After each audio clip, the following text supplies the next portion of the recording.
Welcome to Cornerstone Home Inspector Education Center. Today's webinar is going to be on Rhode Island ethics for home inspectors for the 2025-2027 licensing cycle. This will be module one of a two-part module. Your presenter today is Stan Poderski, and I will hand it over to Stan. So welcome everybody. Today we're going to talk about ethics, not only in Rhode Island, but how it affects our profession. Professional standards of Rhode Island home inspectors, they require at least an hour of ethics and an hour of the standards of practice. So today we'll be covering the ethics portion of it. Ethics is a set of moral principles, a theory or system of moral values. An old-fashioned work ethic we've talked about probably in our lives, or a consciousness of moral importance, forge a conservative ethic, a guiding philosophy, and it's in every part of our life. It's in, there's a work ethic, there's ethics in sports, there's ethics in all professions.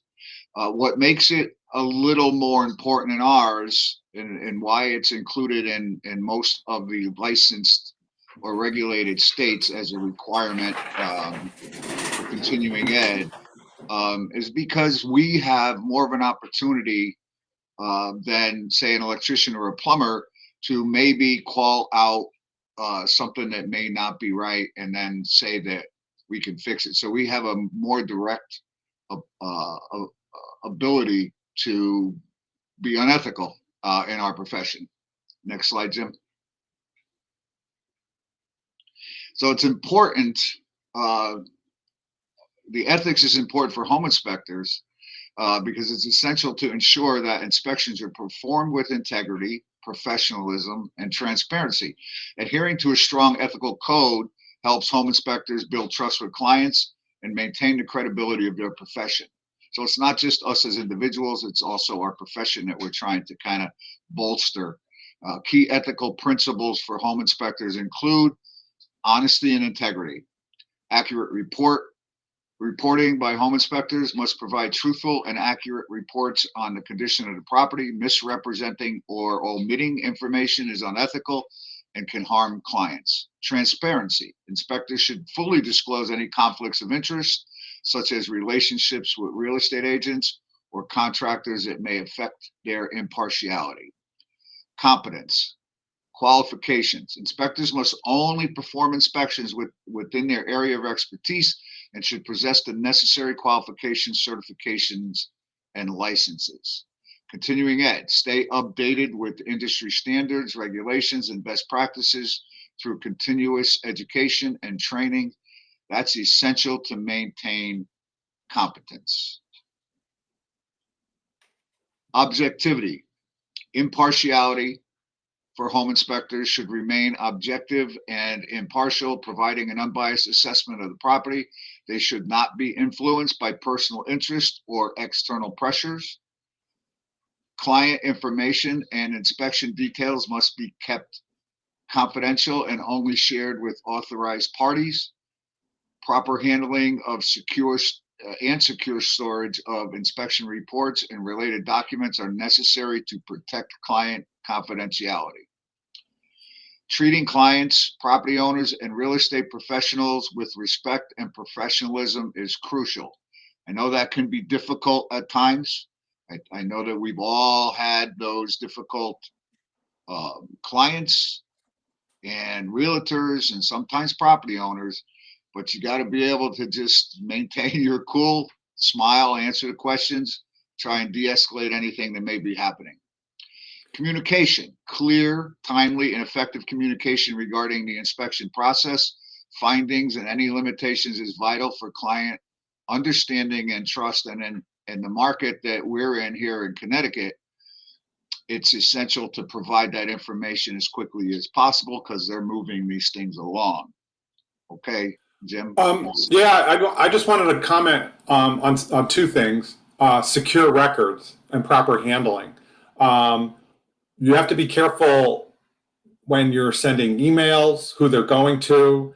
I know a lot of the emails I see now, and for the past couple of years, have had big disclosures at the bottom that can protect you and your client if an email is sent to an incorrect person. Storage, I can only go for myself, is I store them in basically two places. I use Google Drive, which is a secure storage, and also through my home inspection software, I upload to their servers, which is secure. So I have two places as a backup, and also that email that I've sent, I can always research and get that.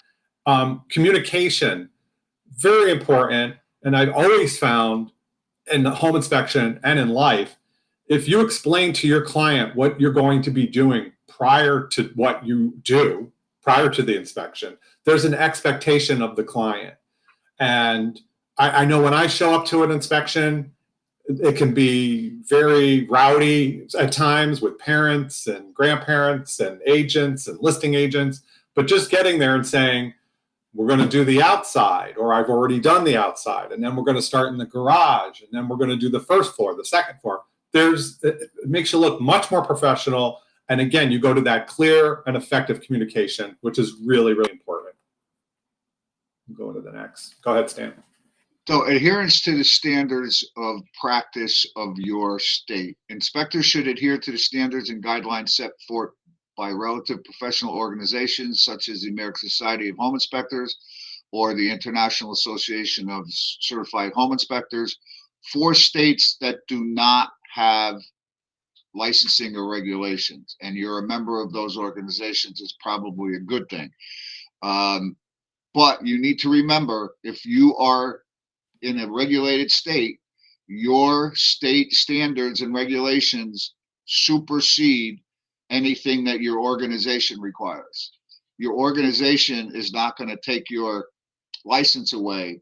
Your state could. So you got to make sure you adhere to all the state standards, and usually you'll be adhering to any organizational standards as well. Compliance with all the applicable local, state, and federal laws and regulations governing home inspectors is mandatory, obviously.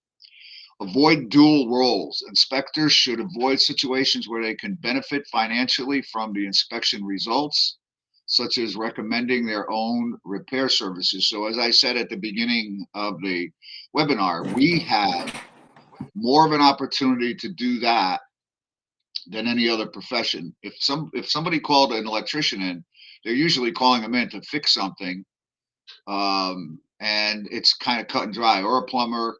But we are inspecting and evaluating and giving our opinion of if something needs to be repaired or replaced, and we could say that of things that may not need to be, and then offer that service to them. So that's something that you need to avoid 100% at all costs. Disclosure. Any potential conflicts of interest should be fully disclosed to the client before the inspection begins. I'm going to give you a quick story. In another life, I worked at it was a frozen food factory, but I did all the HVAC and the refrigeration there. I was in the mechanics department, and I had friends from there. And years and years later, when I started my home inspection business, I knocked on somebody's door to start a home inspection. The owner came to the door, and it was somebody I worked with there. My clients were with me. A real estate agent was with me, and he said, "Hey, Stan, how you doing?" It's not a good idea to have the person that's selling a house know who you are. I mean, it's okay that they know who you are, but I didn't know he owned that house, or that I would know that owner. So we had to hash out that I haven't seen him in 10 years or whatever. And I wanted to make sure people were comfortable, that I wasn't going to kind of fall his way to make sure the house sold. If they had any issues, we would have walked away. But, things like that come up that you're not even ready for. You have to kind of smooth those things out before you move on. So duty to the client. Client's interest first. The inspector's primary duty is to the client, ensuring that their interests are prioritized throughout the inspection process. Doesn't mean you have to inspect things the way they want or the things that they want, but you are representing them, and your findings are supposed to be in their best interest. You're supposed to find things that will help them make a proper decision on purchasing that house. Due diligence, thoroughness, and attention to detail in inspecting the property and reporting findings are essential to fulfill the duty of care to the client. That kind of goes with that last part. We are there to give them a overview of the house and what condition it's in, what is necessary now, and what's coming down the pike.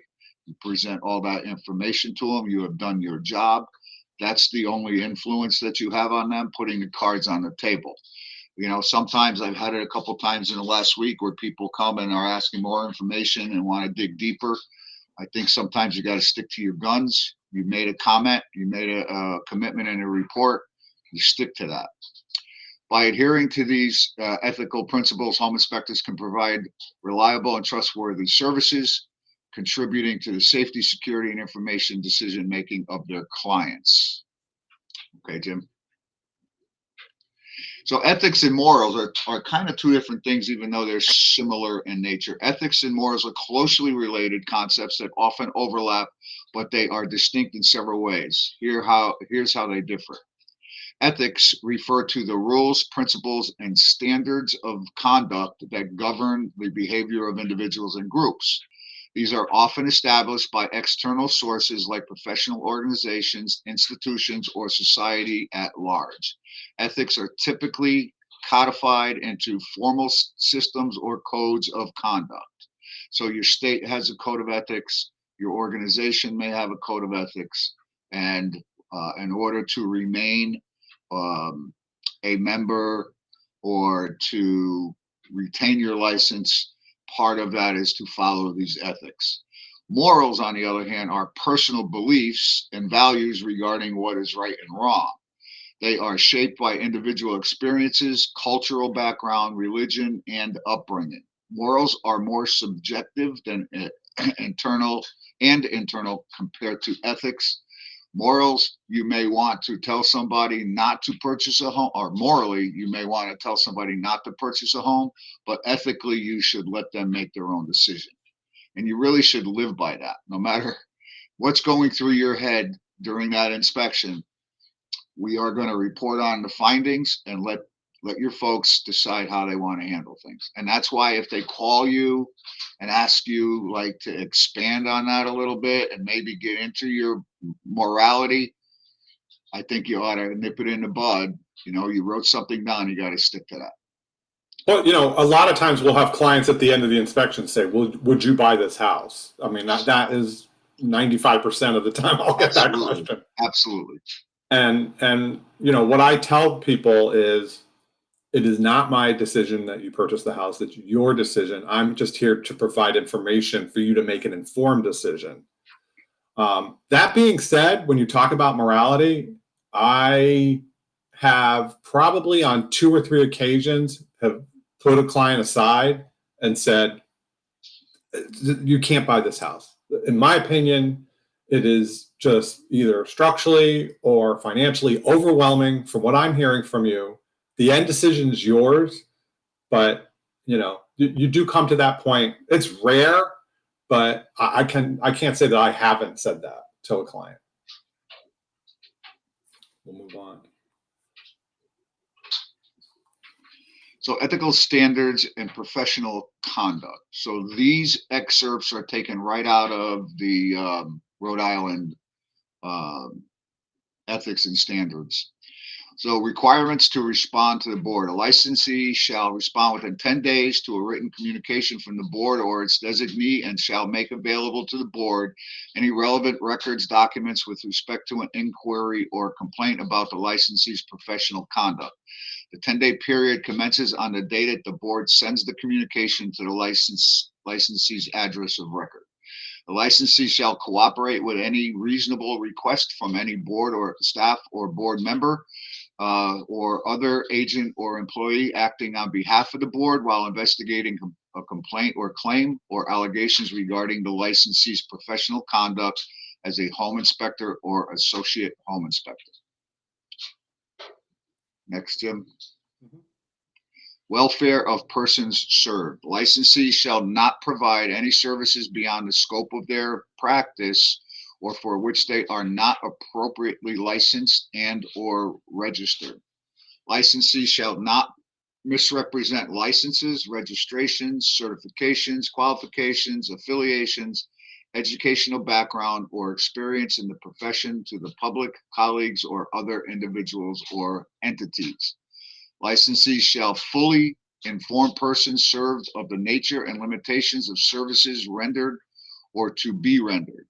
Licensees shall disclose in writing, including a written statement embedded in the report in bold print and an obvious location, any financial or family relationships with the seller, the seller's representative, and or the seller's representative office. A licensee shall impose a fee for services rendered only if a client refuses access to an area that is included within the terms of the contract. The home inspector may include a fee for those areas as if they had been inspected.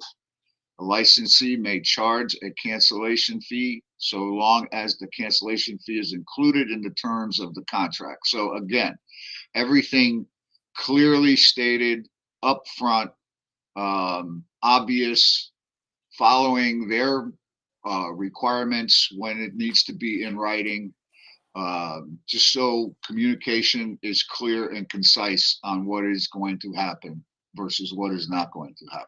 Yeah, I think number 3 on that, licensee shall fully inform persons served of the nature and limitations and services rendered, is extremely important. And that has to go with sending your pre-inspection agreements as early as possible, so that they have time to read them. So really quick to follow up on that, when I was preparing to become a home inspector, I worked in a quasi-public building as the building maintenance supervisor. And I was in a union, and I had conversations with the union rep, who was an attorney. And this is 150 years ago, it feels like.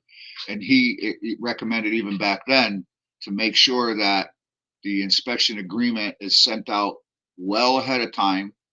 Even if I can't guarantee that it was read, I need to document that it was sent out, and to make sure that it wasn't written in tiny print that they can use later as difficulty in reading it because the font was so small. And that was back when the internet was just a baby, and getting things to people ahead of time was not as simple as it is today.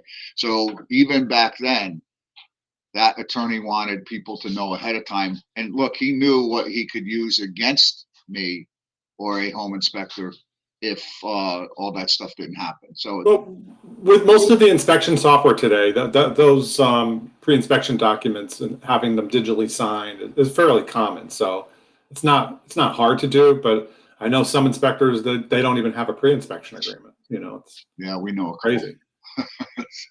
Okay, go ahead. Unless required by law, the licensee shall not reveal any confidential, privileged, or sensitive information obtained from the home inspection or individual that the licensee serves professionally to any unauthorized person without the express written permission of the client. So we have an interesting situation that we're going to talk about later on in this presentation that this kind of applies to. Licensee shall take all responsible precautions to avoid injuring persons and property in the delivery of professional services. Licensees follow acceptable patterns of professional conduct with all clients. Licensees shall stamp and or sign only those documents reviewed by or prepared by them, certifying that they are in conformity with Rhode Island General Laws, Chapter 5-65.1 and Parts 1 and 5 of the subchapter. So in order to get a certificate for this, the viewing of this webinar, there'll be 2 codes. You need to submit this code and the second one, which will be coming later, RI-102011, to us, and we will send you your certificate. Professional objectivity, conflict of interest. Licensee shall maintain objectivity in all matters concerning the welfare of persons served professionally. Licensees must guard against conflicts of professional interest and shall not engage in commercial activities that conflict with their responsibilities to clients or to colleagues. Licensees shall promptly disclose to all client or potential client information about any business interest of the licensee that may affect the client or the potential client in connection with the home inspection. Licensees shall not accept fees, gifts, or other forms of gratuities for the recommendation or non-recommendation of a particular contractor, product, or referral source. That's a big one. So Gifts. if you're gonna say the client's gonna ask you, do you do septic? And you say, no, I'm not. I don't have a truck to pump it out, but I can get you someone. Then you call that person. You say, hey, I got your referral. I'm going to tack on $25. Do you tack that? A lot of guys will put those fees on either to their clients as they, doing work, or get a kickback from the septic. And this is saying, do not do that. You should disclose that if that's happening, believe it or not. Yeah. Okay, Jim. Licensees shall not provide fees or insurance waivers of liability to real estate offices, buyers, brokers, real estate brokers, or salesperson and or sellers representatives. Licensees shall not knowingly engage or associate with any person or business entity in which the licensee has reason to believe is engaging in fraudulent or dishonest business or professional practices. Home inspectors and or associate home inspectors shall not inspect properties under contingency fee agreements whereby compensation for future referrals are dependent on the home inspection report or the sale of the property. Licensees having knowledge of any alleged violation of Rhode Island General Laws, Chapter 5-65, 5-65.1, and or Parts 1 and 5 of this subchapter shall immediately report violations to the board and cooperate with any investigation conducted by the board and or its designees. The inspector shall not pay any fee to real estate offices, buyers, brokers, real estate brokers, or salespersons and or sellers representatives in order to be placed on a referral preferred inspector list. I have a story I want to tell about this. When I was the president of the Connecticut Association of Home Inspectors, 3 of our members were in a booklet that the particular office put together to give to clients. And there was a fee that needed to be paid by all participators. There was attorneys in there, mortgage companies. So a kind of a list of preferred vendors in a way. And what had happened was somebody within that office complained to a home inspector that their office manager was insisting that they use those 3 home inspectors. And this particular real estate agent said, I have my own people that I have been using for a long time, and I'm very uncomfortable with that. And she just reached out to a home inspector, who then reached out to me. And I talked to our board committee chairman, the state board committee chairman, and he shouted up the Department of Consumer Protection ladder when these guys got called in on the carpet. Their defense was that they were paying for advertisement, not for referrals, and that the office manager was not acting in the manner that they believed this program was supposed to be handled. So they were not reprimanded by the state of Connecticut, but they were kind of mad at me for passing all that information on. But I did what I thought I had to do, just in case they were getting paid. I didn't want that to reflect on the organization or anybody else in our organization. But that's how tricky things can be. Sometimes you just want to stay away from something that doesn't have a big bold line where it's a conflict. Okay, Jim. Home inspectors and associate home inspectors shall maintain a copy of all records prepared by them or under their supervision for a period of not less than 3 years from the completion date of the written report. Funny story on that. I know if you can have a funny story on record keeping. In Connecticut, it's 6 years. And I've always kept it for life. Like, why not? Like, what does it cost me? Nothing with the Google Drive. But Google Drive started getting full, even with what I was paying. So I said, you know what? It's been, 13, 14 years from some of these reports. Maybe I'll just delete them. So I deleted them. The very next week, I get a call for something that was like 13 years ago. So keep your reports. It doesn't cost you anything. Put them on a external drive so that you're not wasting computer space. So examples relevant to home inspection. Go ahead, Stan. So accurate reporting. A home inspector discovers a significant structural issue in a home, but knows that reporting it accurately may jeopardize the sale. An ethical inspector will still provide a truthful and comprehensive report to ensure the client is fully informed about the property's condition. Conflict of interest. Well, let me just, so that's probably, we could spend a whole hour on, what's the word I want? Relationships with realtors. Even though they refer you and they like the way you do your work, some guys walk that line to when something comes up like that, that can affect the sale of the home. So you just got to put all that in writing and be honest and let that realtor take it from there and help the client through that, whether it's enabling them to negotiate it or, just letting them walk away.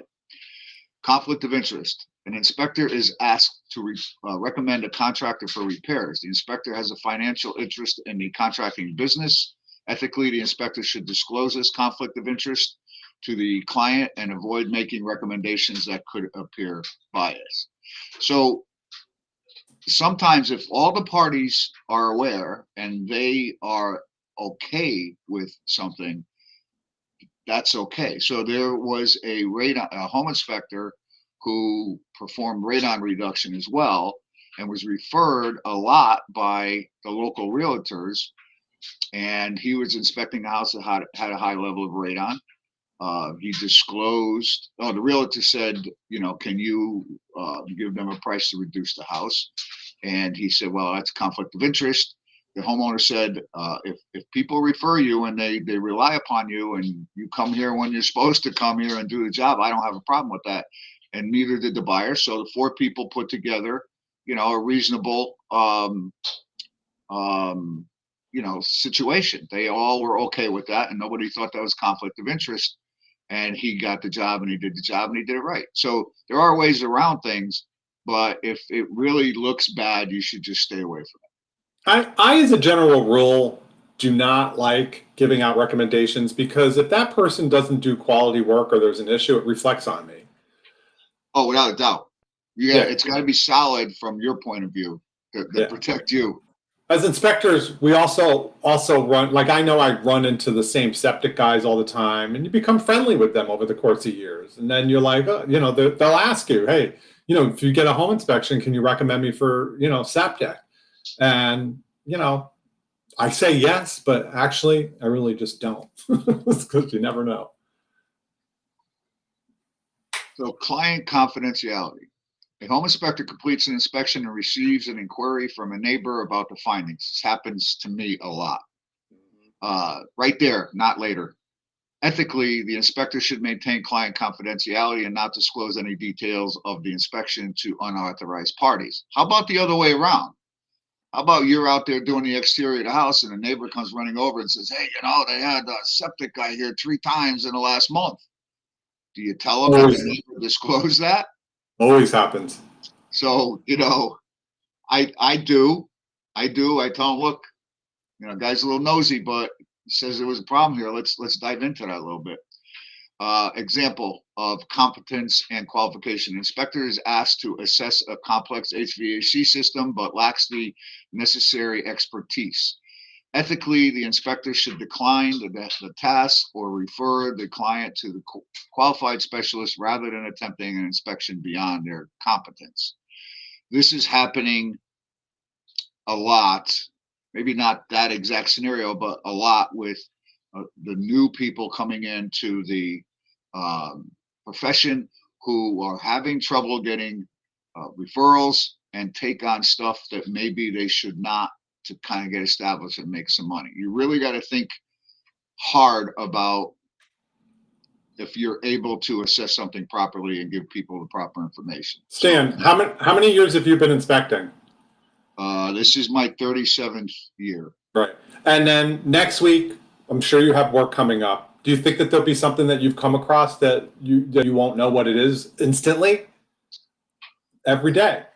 Yeah, I mean, it's nobody knows everything. You don't know what you don't know until you look at it. And I've never had a problem with saying I don't know something or I need to do a little bit of research. Yeah. So I'm always, no matter how long I've been doing this, I'm always very truthful with people. I don't make anything up. I don't make believe I know. I'm going to tell them I don't know. I never seen. Yeah, I can tell you when I first started, I had a big problem because I was trained that you're running the inspection. You need to know that, this is your time to express the knowledge and that you have and to go through all the components of the house. You have to be in control and you have to give this sort of like godlike, presence at the inspection because people are depending upon you. And I honestly, Stan, when I met you about 15, 16 years ago, just listening to you, and you would say that, you're like, if I don't know something, I'm going to tell somebody. And I started doing that, especially when I first started. It's like, I don't know what that is. I've never seen it before. Give me a minute. And people are more comfortable with that because it's honest. And they don't really, in the end, expect you to know everything. So, well, that falls right into place about what we're talking about right now. Yeah.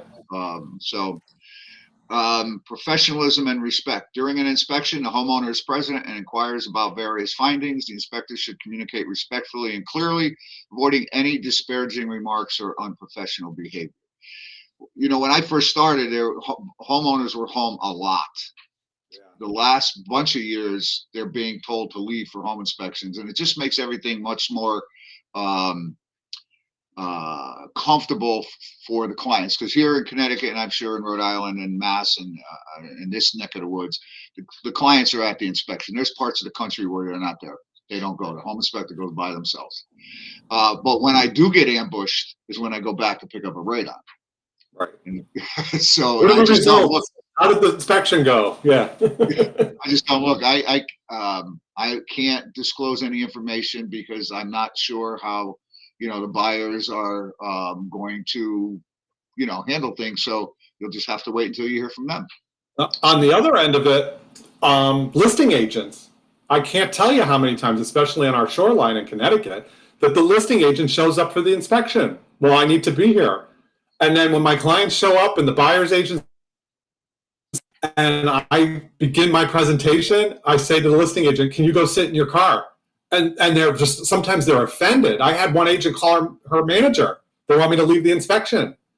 And I got on the phone with the manager. I was like, I am not talking in front of your agent. So you can either come pick her up or she can stand outside, but this is not going to continue with her here. And the issue being, and I tell my clients is, I can look at you and we'll look at a miswired outlet, the hot and neutral reversed. So we all know that that's pretty much an easy fix. It's at most a 5-minute, 10-minute job, not very expensive. It's not a big deal. I tell my clients it'll be in the report, but don't worry about it. It's not something that should hold up the process of purchasing a house. Let's say this is the only thing wrong in the house. And then the client, maybe that client gets that a little ramped up, and that's a big concern for the client, goes to their agent and says, I want that fixed. Now the agent goes back to the listing agent and says, we want this fixed. And the listing agent goes, I was at the inspection. The home inspector said it wasn't a big deal. So I kicked the listing agents out, period. Kick them all out. True. An inspector finds signs of potential termite damage, but is not a pest control expert. Ethically, the inspector should note the limitation in their report and recommend further evaluation by a qualified pest control professional. I've always had a problem with this one. Um, I mean, you can call it damage and then pass it on to the pest control company to say, is it termite or not? So if you have no idea, that's the way it should be handled, just the way they're saying it. But I think most people are going to know if it's termite or not. But ethically, that inspector should know that he's not a termite inspector. It's a big issue in Connecticut here that we shouldn't be saying the house needs to be treated unless we're a supervisor licensed pest control guy. And that's ridiculous. And the pest control police have never come to me and said, you said that house needs to be treated and you're not a pest professional. But so technically, Stan, in the comment, if I find termite damage, I could write my narrative up and I could say, although not a licensed termite inspector or treatment specialist, I did note the appearance of what could be considered termite damage. Recommend a quality professional. We're dancing around words all the time, right? Yeah. Biological growth, discoloration, maybe mold. It gets to be ridiculous after a while. So avoiding deceptive practices. Real estate agents suggest that an inspector downplay certain issues and expedite the sale. An ethical inspector will refuse to engage in deceptive practices and ensure that their report reflects the true condition of the home or property. That's just the way it's got to be. That's what we do. That's why we're there. Fair fees and practices. An inspector offers additional services like mold testing for an extra fee. Ethically, the inspector should ensure that fees are fair, transparent, and agreed upon in advance without any hidden charges. I think any fee needs to be based on time and the cost of that service, and a reasonable markup. So, continuous improvement. The inspector encounters a new building material or technology during an inspection. An ethical inspector should commit to continuously learning and seeking out additional training to stay updated with the industry advancements. I think at least our company, that's where we are today. And what we are trying to do is provide professional information on new products that we may be seeing, because when the new products come out, we don't see them often. And we can go back to what we spoke about a little while ago about saying, I've never seen this before, and get a little information, but they are starting to come down the line, and you need to be kind of staying in the loop, even if you don't see them a lot. Responsibility to report safety hazards. An inspector identifies a gas leak or faulty wiring that poses an immediate safety hazard. Ethically, the inspector should promptly inform the client and recommend urgent action to mitigate the risk, prioritizing safety above all. So I get that, I understand that, and I'm all for that. But what about the homeowner? Since that person, that our client's not going to live in that house for who knows how many more weeks, should we be passing that on to the homeowner, or at least the homeowner's agent? So absolutely, that I do. I was training a home inspector, and I noticed that the chimney, when I opened the trap door, it was a gas-fired and previously oil-fired house, and it was full of soot from an oil-fired furnace. The gas-fired water heater it fired up, and I was leaning on it, and my arm got burned. So I immediately figured that chimney was full of the soot past the inlet of the smoke pipe for the water heater. There were 2 apartments. It was 3-apartment house, and 2 apartments were vacant, and on the 3rd floor, a young girl with her baby was living, and we asked if they were feeling sick or nauseous over the last couple of days, and she said, yeah, we would feel better when we went outside. So I told her to get out of the house, and we called the fire department, and the whole street got shut down. And that guy couldn't sell that house until he cleaned that chimney and inspected the liner. Some people think I went too far by calling the fire department. Are you kidding me? There's a baby upstairs. So ethically and morally, I felt I had to do that. I had the same issue with the mold issue in an attic one time, and it was pretty bad. And I ended up tracking down the listing agent, and I said, you have to call them or have them call me because I'm sure people were sick in that house. And sure enough, the kids were having breathing problems.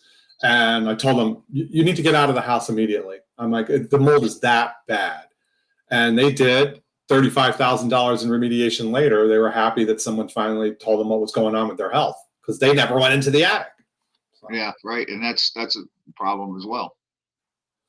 So the second view code, RI 10-2021, please submit that with the first view code to Cornerstone, and we will send you your certificate for this webinar. So real life examples, the friendly agent. You build a strong professional relationship with a real estate agent who regularly refers clients to you. After inspecting a property with significant foundation issues and electrical issues, the agent calls you privately and asks if you can downplay these problems in your report to ensure the sale proceeds smoothly. So do you compromise your professional standards to maintain a valuable referral source, or do you fulfill your duty to provide an honest, thorough assessment, regardless of potential business consequences? I think that the answer is pretty obvious there. I'm not going to say maybe so much that type of request, but I have lost plenty of agents because of the way I do my inspections. And maybe they don't ask me to change things, they just don't use you anymore. So once you say, no, I'm not changing it, or this is the way I do my report, or this is how I do my inspection, and you don't see them anymore, you know why. So discussion points, recognizing and avoiding conflicts of interest between referral relationships and clients' obligations is essential. Upholding your primary duty to the home buyer who hired you, not the referring agent. The referring agent may have given you an opportunity, but you now are responsible to the person you're working for. Maintaining the integrity and accuracy of your inspection report as a legal document, and understanding how short-term compromises can damage long-term professional reputation and credibility.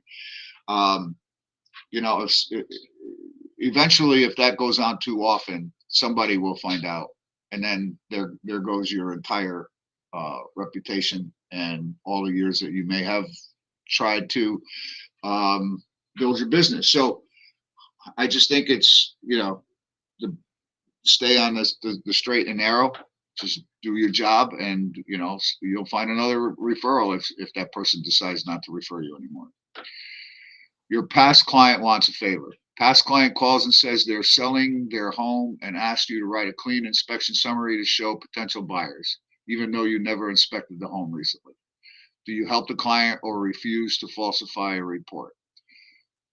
Again, I think that's a no-brainer. And these are scenarios, but things like this happen out there, unfortunately. There's the good, the bad, and the ugly in every profession. So you do not want to misrepresent their house. There's a liability associated with that.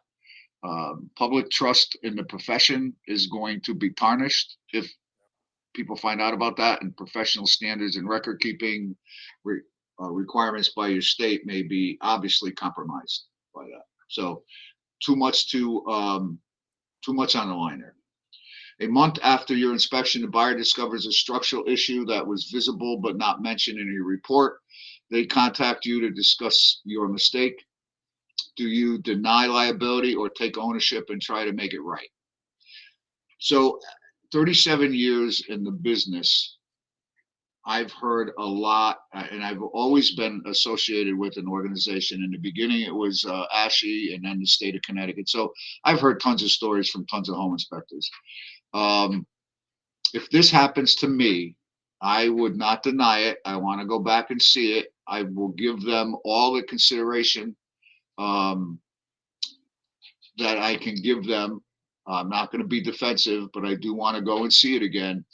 And if I missed it and I should have seen it, then I'm going to own it. It's just the way it is. Right. So that falls under transparency and accountability. Look, everybody makes a mistake. Once you know you made a mistake, your face probably turns red anyways, and you just got to own up to it and deal with it. It's part of doing business. You can pass it on to your professional liability insurance. Depends on the extent of the cost. I mean, if you have a deductible and it's a smaller issue and it's less to fix than your deductible, then just do it, fix it. And that's ethically how you handle a mistake. You own up to it. If it's questionable, then you have other alternatives. Okay, Jim. Offering services beyond the inspection. After the inspection, the client asks if you can do repairs or recommend a contractor, and you happen to own a contracting company. Do you offer the services and profit or refer to somebody else? So I don't know how many times this scenario can come up. I know that there's a lot of home inspectors out there across the country that were contractors and maybe still are. I talked about the Rhode guy, the local Rhode guy that hammered that out successfully. There are ways to make sure that it is not a conflict if you just throw everything on the table and be crystal clear about where you're coming from. I think it's best to stay away from it myself. The 100%. of self-dealing or self-promoting your business based on what you find there might not be a good idea. State regulations on dual roles in your state and this disclosure and informed consent may also be breached. So repeat inspection. What would you do? You're hired to inspect a home you already inspected 6 months ago for a different buyer. The new client has no idea you've been there before. This happens a lot, and maybe the time frame is a little different, but do you tell the new client you inspected the home before? Can you reuse photos? So let me go one step at a time here. Yeah. I always, if I remember I was there, so if the time frame's tight enough that I remember I was there, I will tell them I was there. I would never reuse photos or findings from the first inspection. If I remember the address when I'm talking to them on the phone, I will tell them that I believe I inspected that house before. If it's a significant time later, I will also tell them we have to go through the whole inspection again because things can change. It's going to be a fresh, brand new inspection. I would never use information, pictures from the last report. What if you remember a serious defect from the first inspection, but now it's concealed?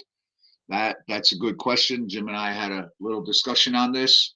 You want to give your thoughts, Jim?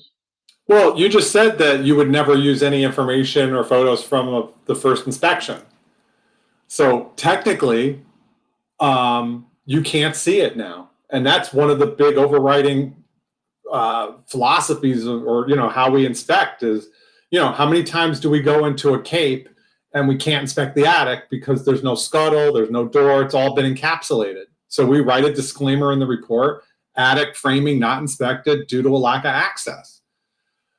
So, it is a very difficult thing. I mean, for a long time, I would tell people I've inspected this house, and in the last couple of years, I have gone back on that, and I have not told people that I've inspected the house because what is your responsibility to the previous client not to disclose anything? Maybe the previous client doesn't want you telling anybody about the fact that you inspected a house they were looking at. Well, does this come down to the ethical versus moral question? Yeah, it does, because morally, I think, and I'll give you an example. I did a house and the garage was separated from the house with a concrete block wall. I'm inspecting the house. The wall looked suspect to me. The wall's about 12, 13 feet high. And I was able to move that wall physically. Think about that. It was about 20 feet long, 12, 13 feet high, just a concrete wall. And I'm physically moving that. And I called it out to the buyer. And I said, listen, you got to get a contractor out here, somebody with structural knowledge. You should not be able to move a concrete wall like this, a concrete block wall. Okay. They pass on the house. A month later, I get the same house. I show up. I tell the client, listen, before we start the inspection, I've inspected this house before, and there is a significant issue with the concrete wall in between the garage and the house. Okay, let's do the inspection. We look at it. No go on that house. This happens 2 more times. 4 times I inspected this house. The last time I go out, I said to the client on the phone, I'm not coming out there unless this wall gets passed. It's a waste of everybody's time and money. And the client made a few phone calls, called me back. They said that the agents reached out to the owner. The owner had the town inspector go out there and inspect the wall, and the town inspector passed the wall. So I go back out there, I do the inspection. The first thing I do is that wall, which is still moving. And I said, I don't care what the town inspector says. At best, this is a safety issue because I can push this wall over and kill somebody when it falls. So something's not right here. And what ended up happening, what I found out was they knew, the owner of the house knew somebody at the town hall, got a letter. The guy probably didn't come out and even look at the wall. And there was an issue there. Morally, morally, I have to tell the client. Now, the question here is, what happens if the seller sheetrocks that wall? Now I can't see it. They frame it out and sheetrock it. What do I do then? If I can't disclose anything from a previous inspection, I'm just going to put in my report, there's a wall there, there's no cracking. I don't know what's behind there. I think it's up to the individual home inspector, myself. Okay. All right. And lean on your morals more than your ethics. Right.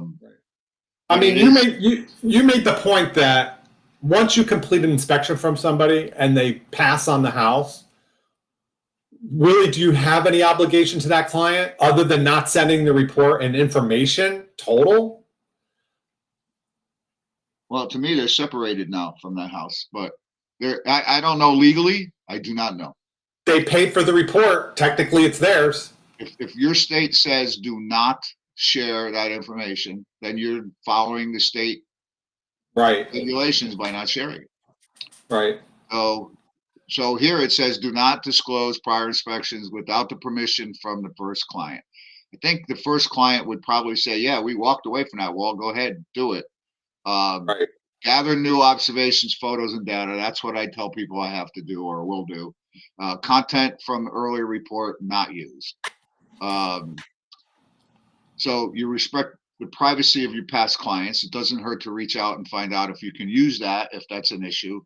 But then you waited to disclose that. You didn't mention it at the inspection, and it looks kind of funky at that point in time.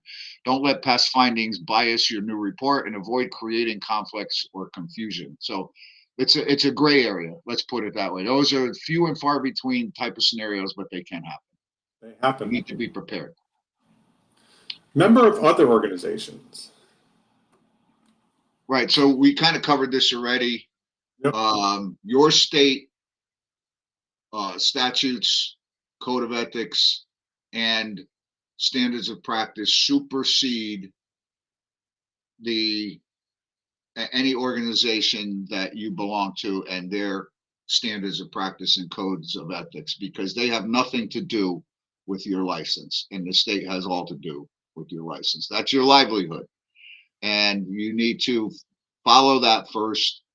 And like I said before, you're probably likely following your organization's requirements as well. So final tips and takeaways. Developing ethical guidelines for home inspectors. Adhere to professional standards, follow established standards, abide by the standards of practice and the code of ethics set by your state and or recognized professional bodies such as ASHI and INTRNACHI. Continuous education, maintain your knowledge and education. That's what we're here for. We felt that it's very important that we provide quality education from home inspectors and from professionals in the trades and manufacturers to get a well-rounded view, and that it can't hurt you. Honesty, always the way to go. I told my kids that when they were growing up. I feel that way. I will gladly tell you that I don't know something, but I will do the research. Unbiased reporting, what you see is what you report on, and never change it. Confidentiality, we just had a little discussion about that. It could come down to ethics versus morals. There's always a way around it. But if you really had to boil down what you should do whatever you have to do to maintain your license. Yep. So even if that compromises your morality, your morals, that's what you should be doing. Avoid dual roles. Respect and be courteous to all involved, even though sometimes it's hard. Clarity and precision. This is something we really didn't get into, but sometimes we get too technical with stuff to back up what we are trying to convey when our clients don't really have the same knowledge that we do. So sometimes you got to really dumb it down. I always try to get an idea where my client, what they know. So when I start an inspection, I always ask them, do you understand what I'm saying? Do you know what that is? Or I point to a stud, do you know what they call that? If they don't have any idea, then I take a little different stance on how I would put my report together. You got to be technical where you have to be, but you also want them to be able to understand everything that you're trying to convey. Transparency, disclose any conflicts of interest. Timeliness, get your stuff out as fast as you can. Keep them moving on. I don't want to be the person slowing things down. And be responsive if clients call for additional information, or especially if they have a complaint, get right back to them, try and nip it in the bud, do what you got to do to make it go away.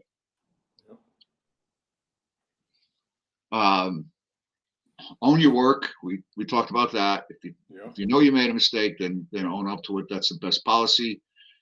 Personal safety for clients. Don't let them on the roof. Had that happen a couple times. I turn around and there's my client. Well, it's too late now. But maybe you ought to mention it beforehand. Don't get on my ladder. Keep them away from electrical panels. Electrical, yeah, they're pointing in that, or keep them out of the crawl space. Continuous improvement. Seek feedback from clients and peers to improve your inspection process and reporting. Ethical decision making. Just be smart and be fair. Keep detailed records of inspections, including notes, photographs, and any communication related to the inspection process. More important, if things come up later, complaints and stuff, you still have that documentation to protect yourself as well. Client safety. Go ahead, Jim. Yeah, the safety is so important. I mean, I know we're going to be wrapping up here in a couple minutes, but I had a client one time, and it was a older house, and there's a pull down. I go up into the attic. I'm at the top of the stairs. I know not to go into that attic. I've been in enough attics to know that framing was suspect. You could put a foot through someplace, and it's just going to happen. And I said, I'm going to do the inspection visually from the stair entrance. I've got good views of everything. I can sit up right here on the edge, take a lot of pictures, see what's going on. It's a small house. And I'm coming down. The client says, I want to go up there. And I said, I don't feel comfortable with you going up there. I said, if you do decide that you're going to climb those stairs, please stay just at the top of the stairs. Did not listen to me, puts a leg right through the ceiling. 2 minutes after I told him not to do it. And he was okay, but he looked at me and goes, well, what are we going to do? And I said, you have a we problem. This is what you're going to do because I told you 9 times not to go up there. Electrical panels. I had a woman, the husband and wife are standing right there. I keep everybody 3 feet back. She walks up to the panel and is going to put her finger right on in the panel. And I smacked her hand instinctively just to get it out of the way. She got ugly with me. The husband turns white because he knows some stuff, and he looks at me, looks at me, looks at his wife, and goes, "He just saved you from a very bad day. So let's just move on." So you got to client safety and your own safety. If you just take care of yourself, you're most likely going to take care of your clients. So, and the last one on this list, well, close to last, anyways, professional development. Pursue certifications, training, and membership in professional organizations to enhance your skills and knowledge, especially if you are providing add-on services. Don't forget, and don't take this the wrong way, but if you're doing, say, I don't know, source scopes, and you're doing one a month, you're not as knowledgeable. I don't care how you train for that. You just don't have enough under your belt than the guy that comes in and does it every single day, day in, day out. Very true. So, get as much education as you can if you're going to go out and do add-ons that other people do professionally and every day, day in, day out. Oh yeah, we already did the number 10. Okay, Tim, Okay. next. We're good. That was great. So we would like to thank you for attending, and part 2 will be available for you to continue and get your total certificate Two credits. Yeah. For 2 hours. Well, thank you very much, Stan. This was great. Oh, my pleasure. All right. You have a good day. Take care.